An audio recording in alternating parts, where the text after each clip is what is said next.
So let me tell you a story about when I left the military and started going to school. I left the Marines in 2010, and like a lot of people, I had no clue what I was going to do. But I had a buddy who had gotten out a couple years earlier, and he kept telling me about this thing called the Post 9/11 Bill, or commonly called the GI Bill still.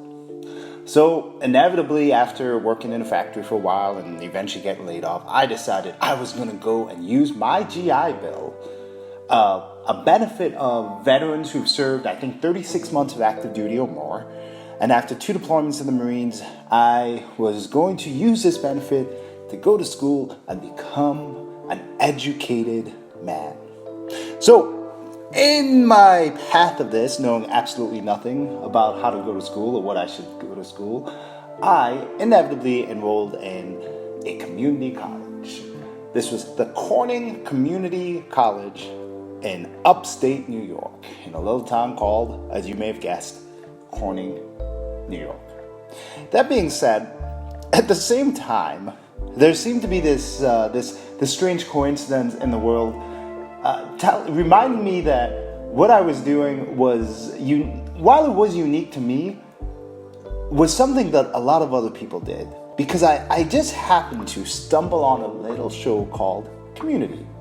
And, as you may have guessed, by the way this story's going, Community is a show about a community college in Greendale, Colorado. I believe it's in Colorado. So I'm just gonna go with that. I don't know, guys. Go watch the show. It's meant to be one of those every town USA kind of shows. You know what I'm talking about? The deal where they take a town, they name it something random like Springfield or Greendale, and the idea behind it is it can be everywhere in the US, whether that's California, Washington, New York, or Pennsylvania. It does not matter.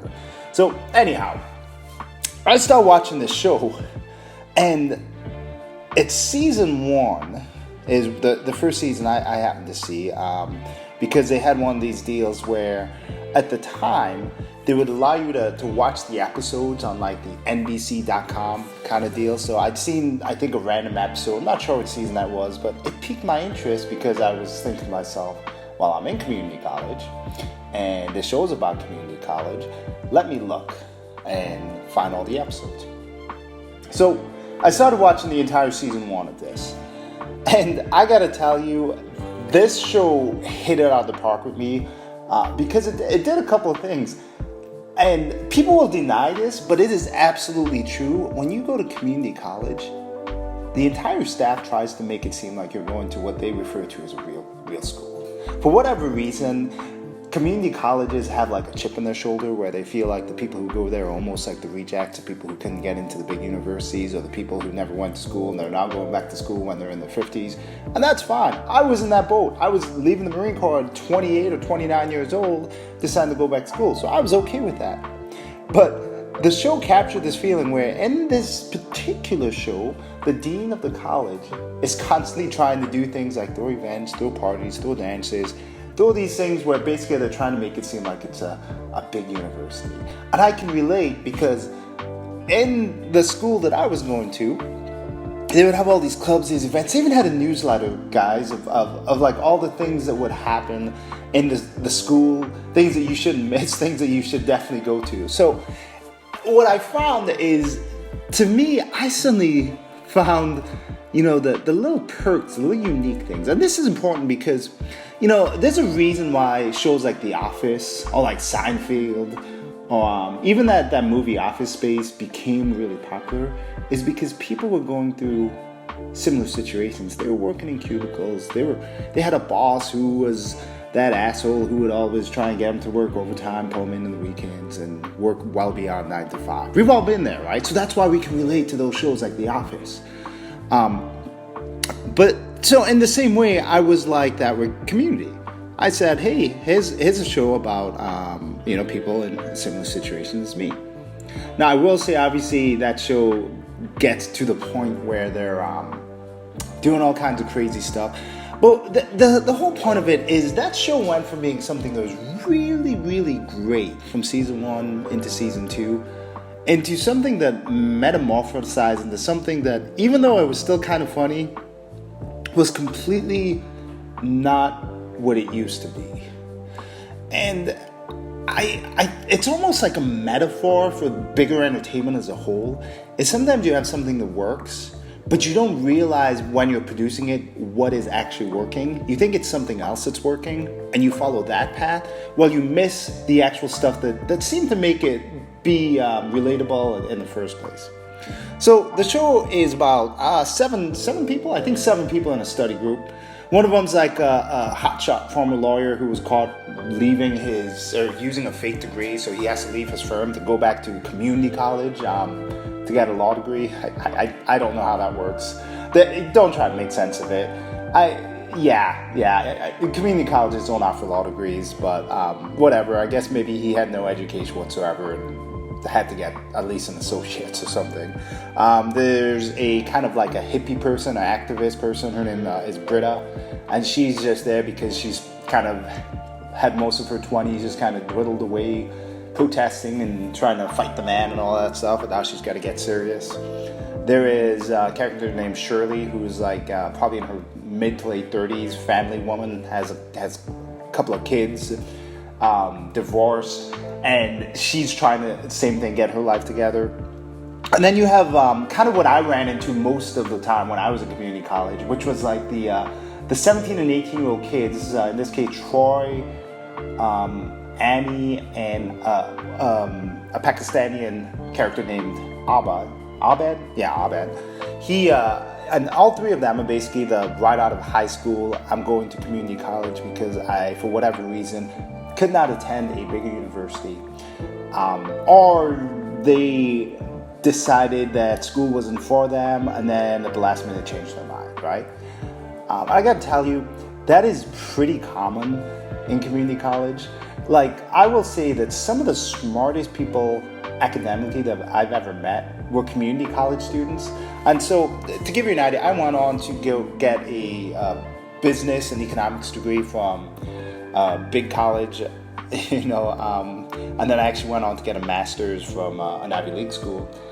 But I will say that the smartest academic kids I ever met were the ones in community college, because they almost had like a chip on their shoulder, where for whatever reason, maybe it was their parents couldn't afford it, maybe they didn't want to take out student loan, but these kids were not going to a bigger university. They were going to community college to get their associate's degree, and then maybe moving on to a 4-year program. It was almost like the smart thing to do. These were like the practical kids. These were the kids who went, hey, you know what? It's cheaper if I go to community college for 2 years than if I go to a big school for 4 years.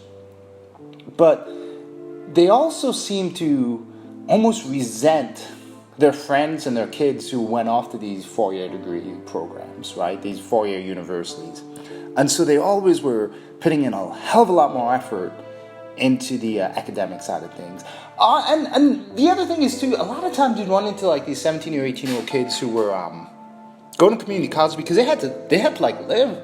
They needed a job. There was a couple of those guys who were like, yeah, it was, they'd work a job, full-time job all day long, come and take an evening class at community college. I was doing the same thing, but I was 28 years old, so obviously it was expected that I'd be working and living in my own with a house and stuff. But you'd see like these, 17, 18, 19-year-old kids, and they're, for whatever reason, they got to work, and then they also went to school. And man, I got to tell you, those kids were driven like nothing I've ever seen in any university I've ever attended, whether that was on the instructional side, teaching kids, or whether that was working as a student in any of those campuses.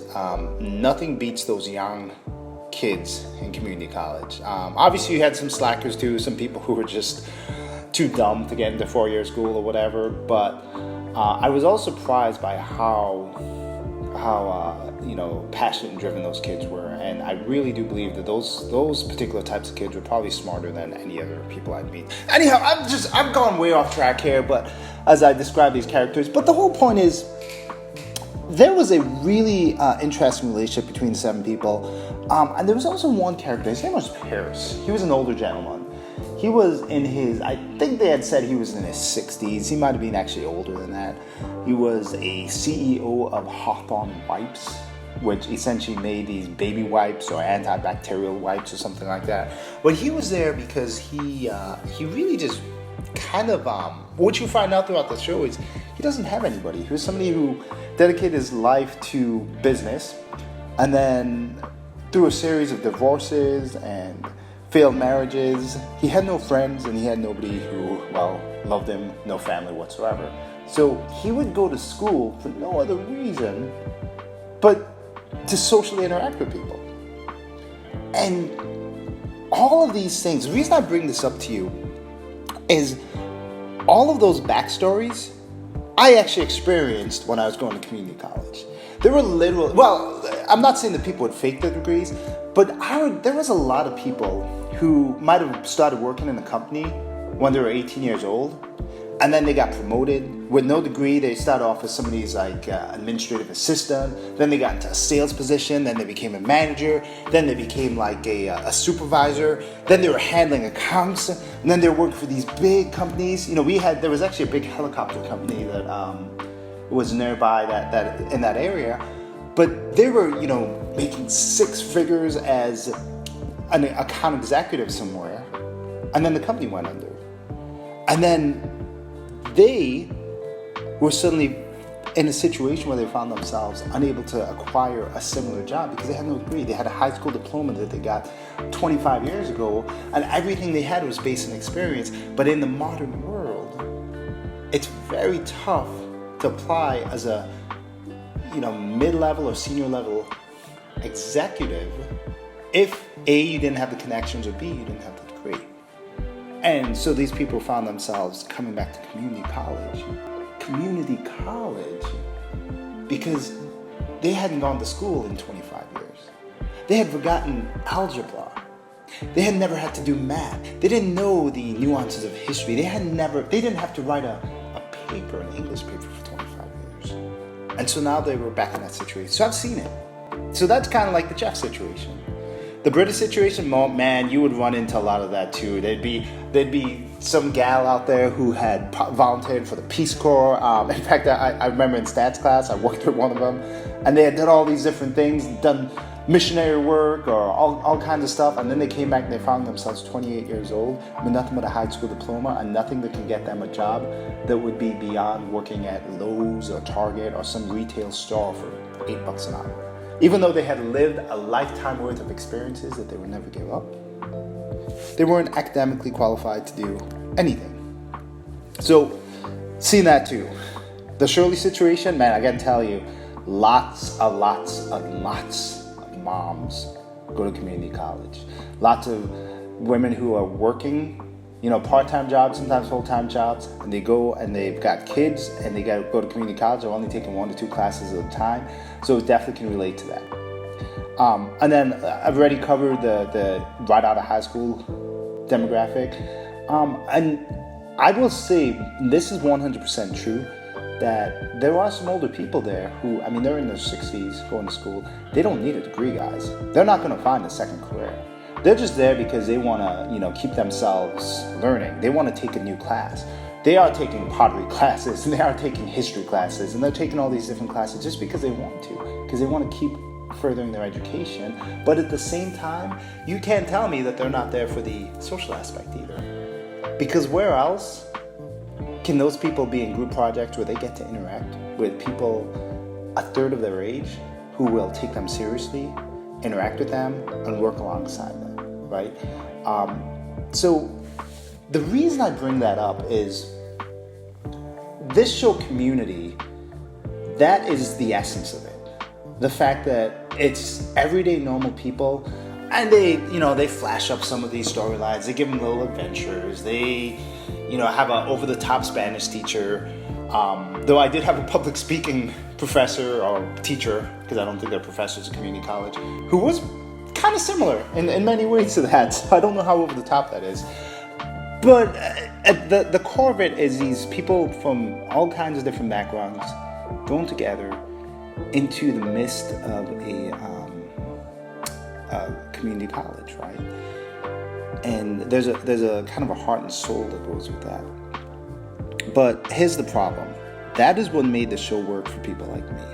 And I really think that made the show work for a lot of people. And I'm not saying everybody who watches the show actually went to community college can relate to it. I definitely think whoever created that show, I think it's Dan Harmon, you can't convince me he did not pull that from a real community college, because you would not independently come up with that stuff without having some real life situations to mirror that off of.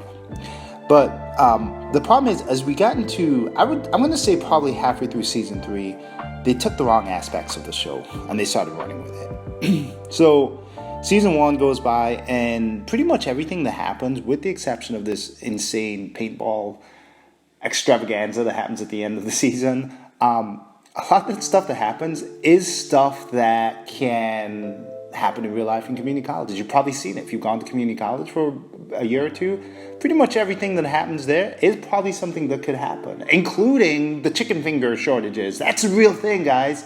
They make food to a point where they can't have surplus because it's too expensive, so they make only so much that, like, they run out all the time and stuff in the menu. So if you have like a late lunch or something, you go to the school cafeteria, they have like 20 things in the menu, but all of them are X'd out except for like 3 of them, right? So that's a real thing. For you guys who've seen the chicken finger episode, you know what I'm talking about. But where it goes a little astray, and again, season 1, except for the paintball stuff, everything that happens can't really happen. Season 2 is pretty similar. There's some weird stuff that happens with zombies randomly in a Halloween episode, but it's a Halloween episode. Every show does that stuff. The problem is, when you start getting into like season 3, it becomes no longer about a show about what could actually happen in community college. It just becomes this wacky wild world of adventures, and all kinds of things are happening. There's, an air conditioning cult. There's rivalries between the city college and the community college. Things are just going over the top, and now it turns into a big budget action film disguised as a comedy. And the other thing is, for the most part, people have a range of emotions, reactions, and attitudes that they utilize when interacting with other people, with moments of time when they leave that range. So somebody might be really quirky and really crazy for a few minutes. Annie might freak out and have a mental breakdown for a couple minutes. Somebody might act completely insane for a couple minutes. It happens. And the stress of the show, as it's put on some of these characters through various times, you see those moments appear and they happen, and it makes for a richer program, right? But season 3 starts taking those moments and making them the characters. So Chang's a little crazy. Chang is the professor who is the Spanish teacher. He's a little crazy. He has moments of insanity. But then as we get into season 3, they make his insanity his entire character. So suddenly he becomes, quite frankly, he becomes just this retarded, dumb person who is nothing but insane. The same thing with Britta. Britta was I would say, average intelligence human being who cared a lot about different things, but was a bit of a hypocrite and a bit of a hipster. Suddenly they make her so over the top and so dumb that she's almost non-functioning as a human at some point. Abed, he is somebody who is somewhat, you might say he has Asperger's, or he has, maybe he's on the spectrum of having, what is that called? I can't even think. Autism. It slipped my mind for a second.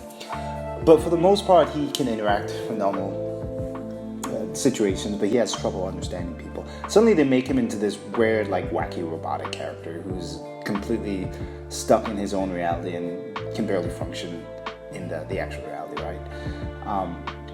Paris becomes a joke himself. The whole point is they took the worst part of these characters and they made that, or I'm not the worst part, but they took these little features of the characters and made them, appealing, unique, charming, charismatic, and they just expanded to the point where they went from being these robust three-dimensional characters into these very one-dimensional characters. They actually reversed what was supposed to happen.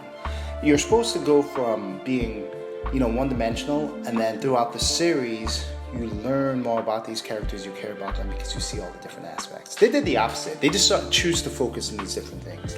So that by the time, season 3 and season 4 rolls around, the show is so meta and so one-dimensional. It's so silly. All it is they're no longer characters you care about. They're caricatures, where caricatures, caricatures of the people they used to be. And the other part is you have so the main character, quote unquote main character, because it's 7 different people, but the main character is really this guy Jeff.